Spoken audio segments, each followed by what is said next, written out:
taquicardia atrial aqui a gente pode ver que, teoricamente, a condução, uma vez que chega ali ao nó atrioventricular, ela segue mais ou menos normal, porque não tem nada de errado dali para baixo.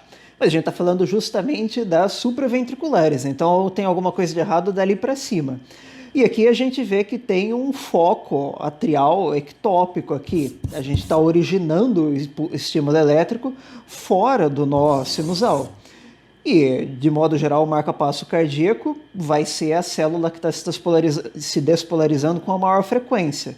Então, se alguém exceder o nó sinusal, vai ocupar o espaço dele. Aqui a gente tem um foco ectópico e está começando a se despolarizar ectopicamente de um outro ponto atrial. E a partir do momento que chega no nó atrioventricular, aí a partir daí ela conduz normalmente.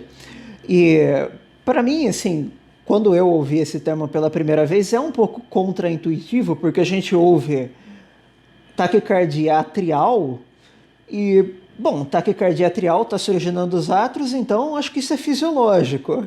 É um pouco contraintuitivo, mas não, se fosse fisiológico seria sinusal, não atrial. Atrial é fora do nó sinusal.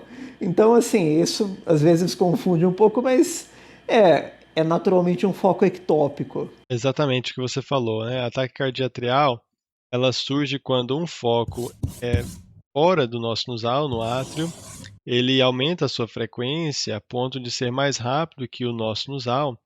Os motivos geralmente são uma, uma cicatriz no átrio, por exemplo, o paciente que já fez uma cirurgia cardíaca, que tem um sítio de cicatriz no átrio, onde, por exemplo, sutura, incisão cirúrgica.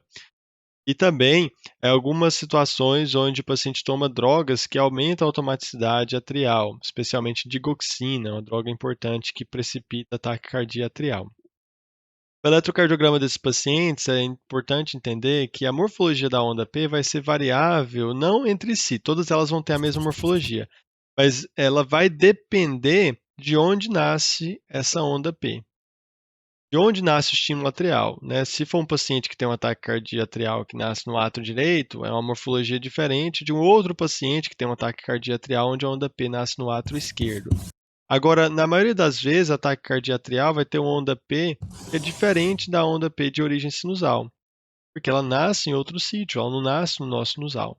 A exceção seria se esse sítio atrial está muito próximo ao nosso sinusal, simulando uma onda P de origem atrial sinusal.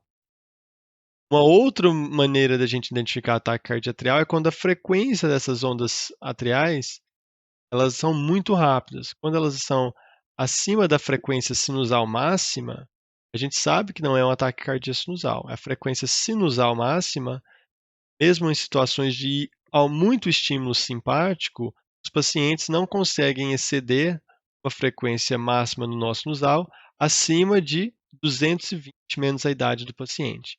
Então, por exemplo, se é um paciente de 70 anos e o paciente está com ataque à arritmia 180 no átrio, a frequência atrial é 180, é muito improvável que seja um ataque cardíaco sinusal.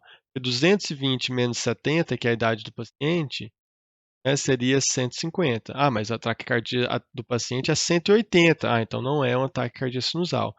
O nosso sinusal desse paciente não consegue ir muito acima de 150. Eu me lembro, isso aí foi uma das coisas também que entraram na minha atenção no seu curso, que também é. Ah, é verdade, tem esse detalhe. É meio que uma pegadinha às vezes. Às vezes você vê alguma questão, alguma coisa que parece que tem uma onda P normal, mas a frequência está mais alta. Não, peraí, isso aqui não é sinusal pela idade do paciente.